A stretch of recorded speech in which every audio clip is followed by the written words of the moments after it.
Goeienaand. Good evening, fellow South Africans. And it's just been drawn to my attention by Patrick that the bill to expropriate land without compensation just passed through Parliament in South Africa. And what Patrick says, motion on expropriation without compensation adopted in Parliament today. 189 votes and just 67 votes against it. This just happened a few minutes ago. So it's now in law, and I'll read to you what the motion is. I'll actually attach that as well to this video. Basically, it says that they're going to amend Section 25 of the Constitution to make explicit that which is implicit in the Constitution with regards to expropriation of land without compensation as a legitimate option for land reform, so as to address the historic wrongs caused by arbitrary dispossession of land, and in so doing ensure equitable access of land, and further empower the majority of South Africans to be productive participants in the ownership, food security and agriculture reforms program. So that's really the nuts and bolts of the motion. Let's have a look at that, and then we'll talk about this.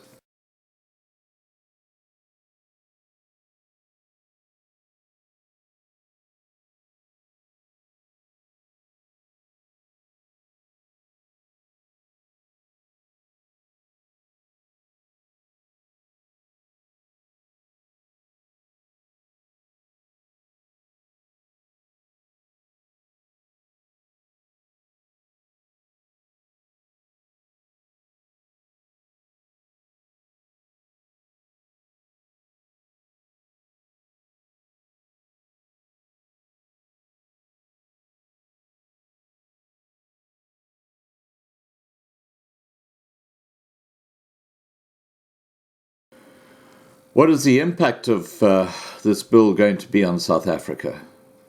I think it's going to be huge. I think this is really the death knell of the ANC.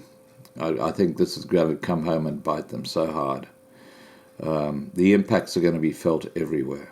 And for all my subscribers, please, guys, make sure that you're in a prepping group. You got to prep. You got to be prepared. Johan Rupert just said we could have the equivalent of an Arab Spring happening soon in South Africa. And if you look what happened at Richards Bay today, for example, let me just tell you what happened at Richards Bay, which is normally a very quiet little town in KwaZulu-Natal, northern part of KwaZulu-Natal.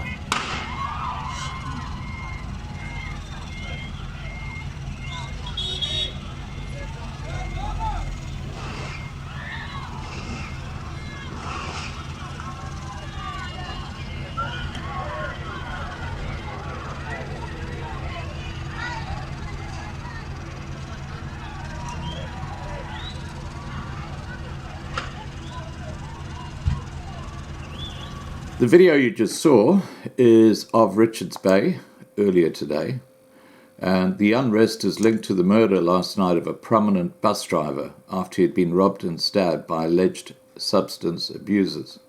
The protest action attracted hordes of community members intent on ridding the CBD of suspected dealers and substance abusers. A short while ago, police using stun grenades to disperse a group of over 500 who were stoning a building opposite the Taxi City, the location of a nightclub and other businesses. Earlier stalls at the rear of the taxi rank next to the SMME Park had been set alight. Now, we're going to get more and more of this happening in South Africa. That's a no-brainer. And while the government is sitting and Parliament is passing bills like this expropriation of land without compensation bill, South Africa is burning, and it's getting worse. And as I've said before, it appears to me that it's more black on black violence, and it's getting to a point where you don't even bother reporting about it now when people get killed because it's so commonplace. That is a tragedy of the thing. And the real eye-opener here is once again that the fake news, the mainstream media, CNN, CNBC, MSNBC, BBC, none of them are covering what's going on in South Africa and the chaos that's just taking place right now underneath their eyes, and they are just ignoring it. It's just crazy. All right, guys, please remember to subscribe to be kept informed, ring the bell for updates, and have a great evening.